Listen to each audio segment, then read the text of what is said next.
Okay, good morning, everybody. This is Kang Wei here. We'll start the webinar now. It's going to be a short one today because some of the analysts are out for analyst briefing.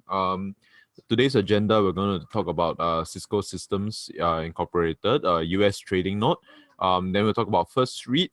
As for Capital DC Sets SIA Engineering, unfortunately, Richard is out for analyst briefing. So we'll just glance through the slides. But if you have any questions, you can email in for later.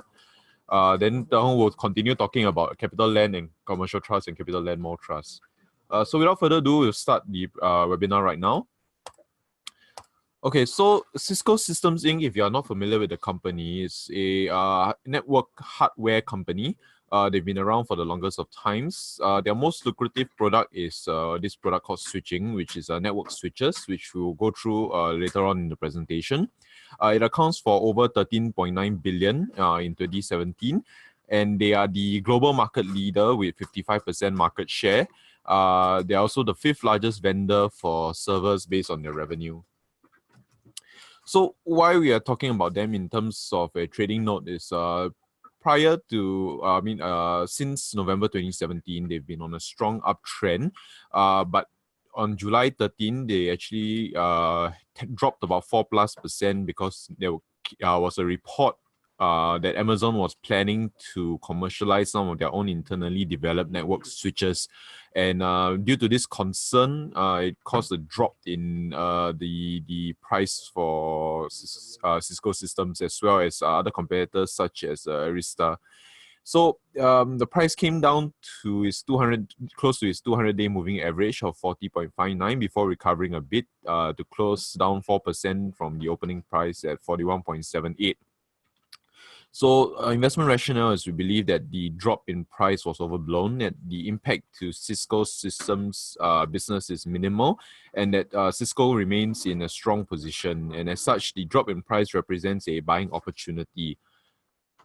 So, okay, to go into a bit more, actually, what the latest news regarding this as of the weekend is that Amazon CEO actually has mentioned to the Cisco CEO that the news was actually false. They clarified that they are not looking to commercialize their network switches. So actually, the news, the rumor that caused the drop in the share price is unwarranted. So even more so, we believe that the share price should recover that amount. But anyway, just to go into what caused the initial drop in price, there was a report on 13th of July that Amazon Web Services was considering selling its own network switching devices, which they internally developed. Furthermore, they were expected to price the network switches at about a 70 to 80% discount to Cisco's hardware. What network switches are is they actually makes it easier to shepherd traffic around different networks. And as mentioned, AWS had already been developing their own internal networking gear to use in their own data centers. Just to go through a bit about the differences between what AWS switches would have been versus what Cisco switches are. AWS switches are white box devices. So in a more layman's term, you can consider them to be open source, which means they can be powered by any hardware off the shelf, as well as it can run a variety of switch operating systems. Which means if companies were interested in developing and maintaining their own and customizing their own operating systems, it can be used through these AWS switches. Cisco switches, on the other hand, runs a proprietary operating system, which means when you buy the switches from them, it already runs the Cisco developed operating system, and there is limited customizability. In some cases, it's also powered by a Cisco developed switching ASIC. So, sorry, this one's a bit blur, but you can see this is as of the latest quarter, Q1 2018, the amount of market share, and you can see that Cisco has quite a dominant market share when it comes to network switches. Okay, so why we believe there's going to be minimal impact to Cisco is because switching hardware and software, while it accounts for quite a bit of their product revenue, in terms of the total revenue, it accounts for only slightly more than 1/3 of the product revenue in 2017. Furthermore, AWS's switches will be primarily targeted at data centers. which, while a significant portion of revenue, is not really the majority of the revenue from switching. So overall, the affected revenue would have been accounted for a subset of a portion of 1/3 of their product revenue. So in total, the total revenue influence would have been quite minimal. Furthermore, AWS's white box switches, while it might be popular with cloud developers cloud operators or other software developers due to its open source nature, it may not be as popular with traditional enterprises despite the cheaper prices. So companies without significant IT department or any desire to devote resources to developing and managing an OS for the switches may have preferred established vendors such as Cisco. An example of this would be the Linux versus Microsoft example, which when Linux first came out many years ago, it was believed that it would topple Microsoft because Linux was a more customizable, more open source operating system where different people can develop their own software for the operating system. But as can be seen from history, Microsoft remains the dominant player because most people prefer to use a solution that's already been developed rather than devoting resources to develop their own solutions. Now on to Cisco itself. The company itself has been moving away from its legacy hardware business to a more software-focused business.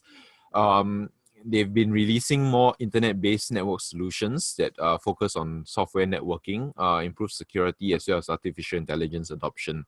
Furthermore, the company has also been transitioning to a more subscription-based model, and these subscription-based models have been beneficial to the growth of different companies. Example again is Microsoft. If you've been following the company, ever since they swapped to a subscription-based model for their Office as well as Windows, as a service model, the company's share price has been growing by leaps and bounds. So I think as the company is also transitioning, as Cisco is also transitioning to a more subscription-based model, there is a potential for the company share price to also follow Microsoft. In terms of valuation, you can see that right now the PE ratio is about 16.10. Compared to its 5-year average of 15.62. So the market is giving some P expansion for Cisco Systems as it moves towards a more growth-oriented business model compared to its previous legacy hardware business. Its total revenue in FY17 for the year was 48.0 billion, with a free cash flow of 12.91 billion. Growing from 12.42 billion in FY16 and 11.33 billion in FY15. So you can see that their free cash flow is growing quite significantly.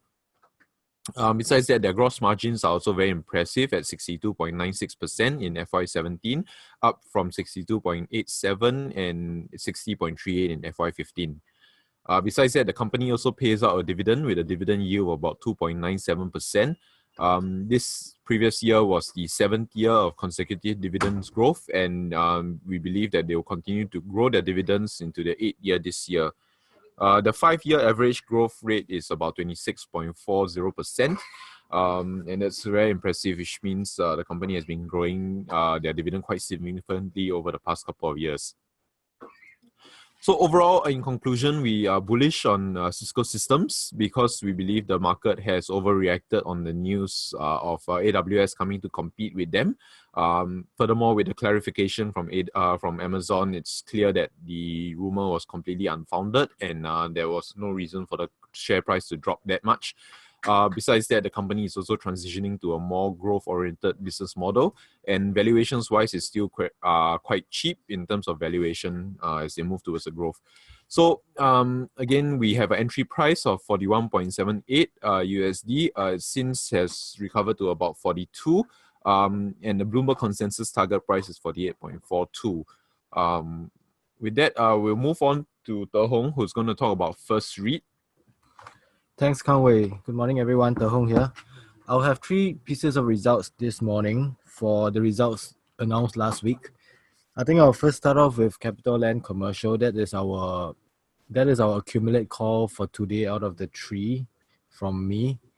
So CCT, if you look at the numbers wise, gross revenue is up 12% in line with NPI. This is because of the contribution from Asia Square Tower 2 that was acquired only in September last year. So last year in the second quarter, you didn't have this contribution and it's only coming in this year. So that incremental revenue from AST2 was enough or more than enough to offset the loss in revenue from the numerous divestments that CCT had over the last 2 years, 1 George Street, Wilkie Edge, and Golden Shoe Car Park as well.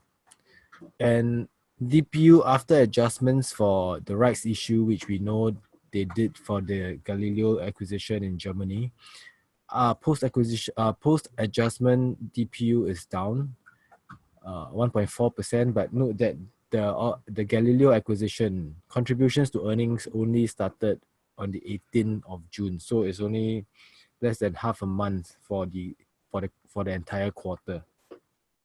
In terms of positives from the results, we see that office rents this quarter has continued to stage a strong recovery since bottoming out in the second half last year. This quarter is up 4.1% Q on Q, and year to date is already up 7.4%. So we are maintaining our expectations for a 5 to 10% overall growth in office rents this year. And looking at the portfolio valuation this quarter, we all know CCT does semi-annual portfolio revaluations.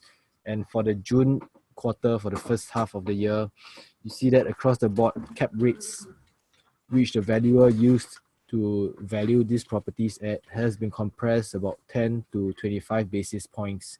This is actually contrary to the general market trend of rising interest rates, and the compression of cap rates were actually after appraisals have taken into account the strong investment sentiment and the recent bullish physical office transactions. If you remember, CCT over the last quarter also divested 20 Anson. 20 Anson divested at an exit yield of about 2.7%.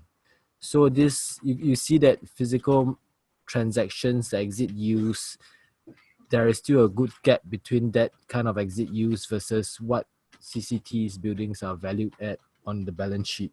So you see that the cap rates now, after compression, on average, they're doing about 370 basis points upwards. So there is still a good gap between the physical transactions and the official cap rates used.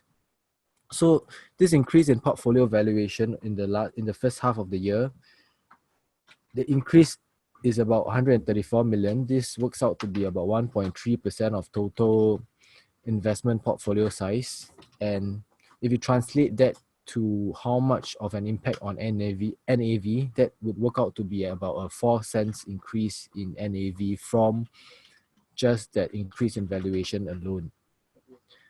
Okay, another positive from the results is that I think we can expect negative rental reversions to turn around in 2019.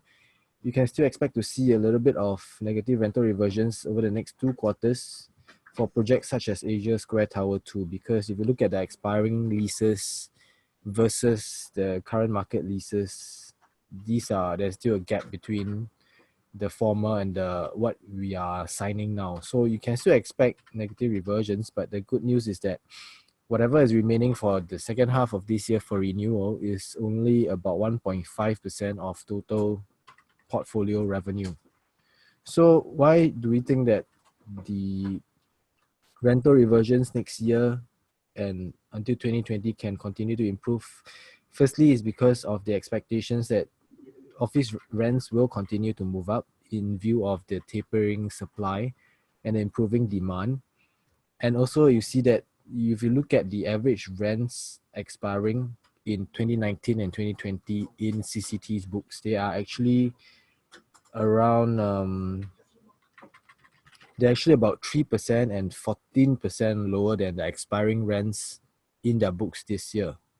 So already the high base is already over this year. So going forward, expiring rents will be lower. And also you see that spot rents are also climbing up. And so for the negatives is that recall that the Asia Square Tower 2 acquisition was in third quarter last year. At the point of acquisition, occupancy was about 89%. this quarter it is about 92%. So there's a gradual ramp up in occupancy, but if you look at what is left, there's one full floor left vacant, and according to management, there are negotiations in advanced stages for this remaining full floor. And if we were to move from here, a 92% occupancy, to assuming a close to full 100% occupancy, we estimate that the incremental revenue can actually add about 1 to 2% to the annualized FY18 net property income. So as we all know, in the current climate of rising interest rates, organic growth is important such that it has to be sufficient to offset the impact from the rising interest rates. So this will serve as one form of organic growth for the CCT on top of the positive rental reversions that we can expect, as I mentioned, in 2019 and 2020.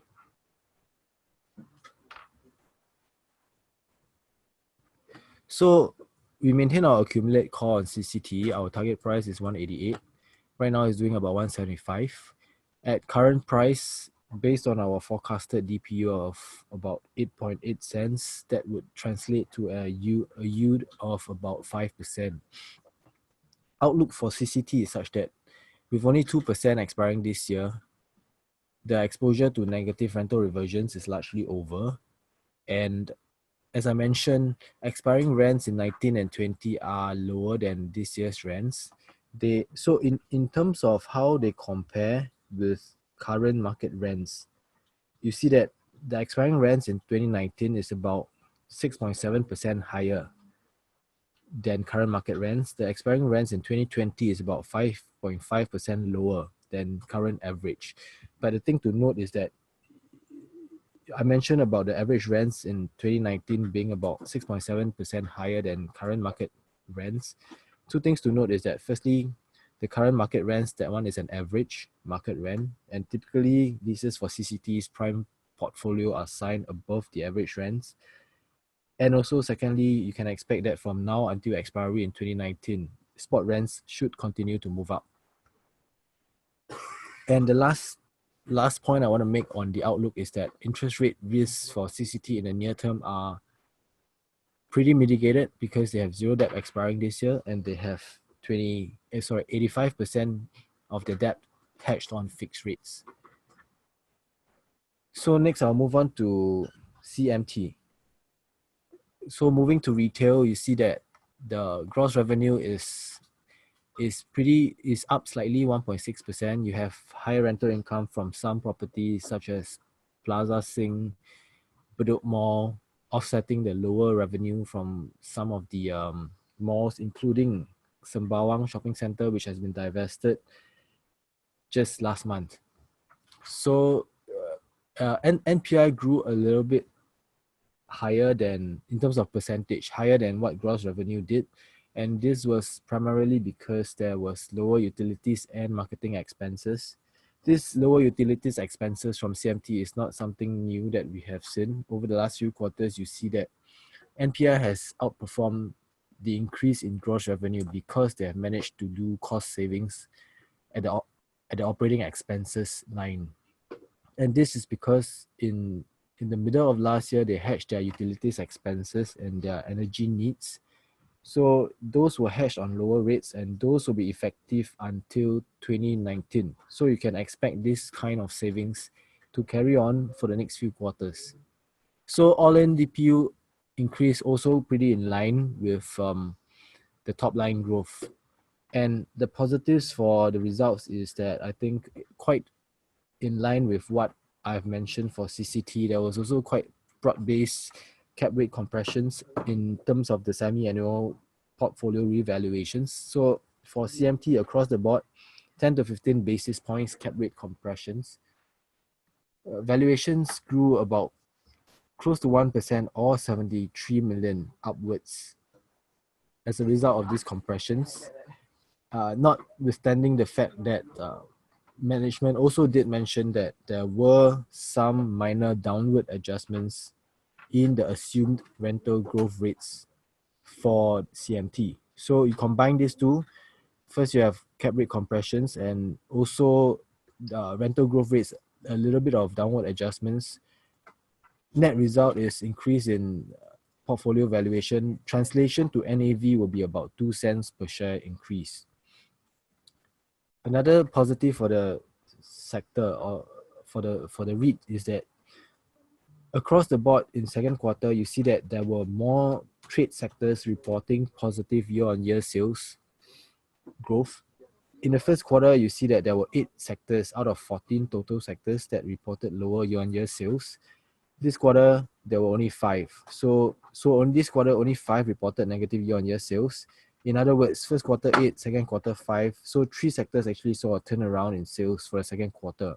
And these three sectors are beauty and health, gifts and souvenirs, and supermarkets. And I stated them in descending magnitude of improvements. So beauty and health saw the biggest increase or turnaround in sales in the second quarter. But that being said, these sectors' exposure in CMT's portfolio are actually still pretty small.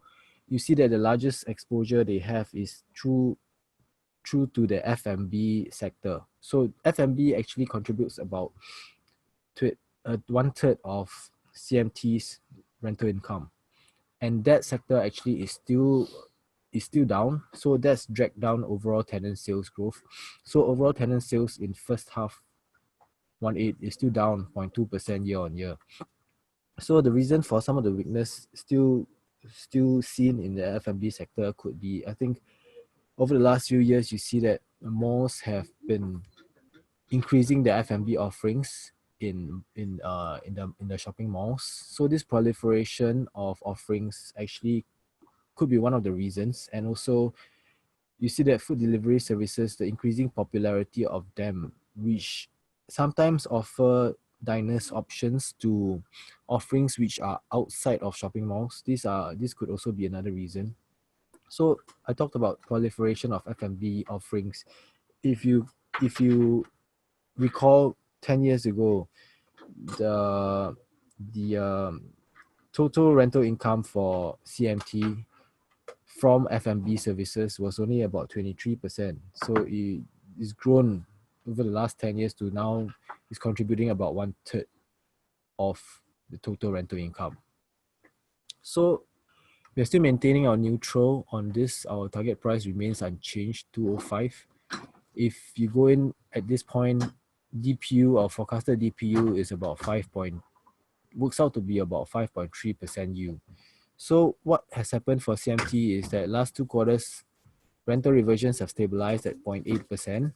But the thing is that we feel that the tenant sales will need to catch up for more meaningful upsides in rental growth, because if you can recall, in the last FY, occupancy costs for CMT actually is near one of the highest levels they have seen. So if you continue to increase rents without corresponding increases in sales, then this will start to eat into the tenants' margins and could affect their ability to sustain that rents at that kind of levels. And this tenant sales recovery, we feel, has been the missing ingredient in the recovery so far. And we are still of the view that in terms of the various subsectors that we have seen in amongst the S-REIT sectors, retail remains one of the most challenged by advancements in technology, which includes your improvements in logistics, improvements in last mile delivery options, e-commerce threats. These are still, I think, major threats in the current climate to retail. So I think that it will take some time for these malls to adjust, and that's the reason for our maintaining neutral on this sector as a whole. Nonetheless, catalysts for the growth remain the upcoming completion of Funan in the second half of 2019 or possibly earlier. For Funan, the pre-leasing as guided by management is that retail is about 50% pre-leased already. Offices is about 20%. And the target for CMT is to hit 80% retail pre-commitment by the end of this year. So I'll next move on to First REIT. First REIT, some of the positives we can take away from the results is that you see that all-in finance costs has been stable at 4% despite the rising interest rate environment. And this is despite the fact that they have only 61% of the debt hedged on fixed rates. And they had this short-term loan facility secured in May. The funding cost for that one would still be under 4% if it were to be extended. And the negatives for it is that the debt maturity profile remains unchanged Q on Q despite a refinancing done. There was also a 28% increase in finance costs, partly due to a write-off of unamortized loan costs. And I think one of the bigger worry for First REIT is the cash flow issues facing their sponsor or their parent, Lippo Karawaci, which recently this year also had their ratings downgraded by some of the rating agencies because of these cash flow problems. So for First REIT, the receivables collection could potentially worsen unless the underlying issues of the sponsor tenant's cash flow is fully resolved. Now, the outlook is that at current gearing of 34%, the headroom is about 83 million if you assume they gear up to a 40% comfort level, which they have previously stated. So this 82 million will be able to enable them to pursue inorganic growth via the parents' pipeline of 40 hospitals, which I think in the slides also mentioned that 2 of them can be said to be ripe for or stable enough for injection into the REIT this year. All in, we maintain neutral with an unchanged target price of 131. I think the top risk is still the credit risk from Lippo Karawaci. That's our main key concern. And but we note that the efforts to maintain borrowing costs and time the market for more attractive funding opportunities. So our target price of 131 translates to a yield of about 6.7%, price to NAV of 1.2. Richard is away, so I will just briefly flash through his slides. If you have any questions, you can feel free to email Richard. So first one is Capital DC, which also announced results last week. We're maintaining our accumulate call on this. Forecasted DPU is about 5.2% yield currently. Okay, then next on to sets. Sets, we are also positive on it. Accumulate call as well. And then SIA Engineering, accumulate as well. Okay, I think that's it. If you need the slides for Richard's results, you can access them from our Stocks PNB website. So with that, we have come to the end. We will pause for questions now. Hi, there's a question on First REIT. How much does the parent owe First REIT in rental as of today?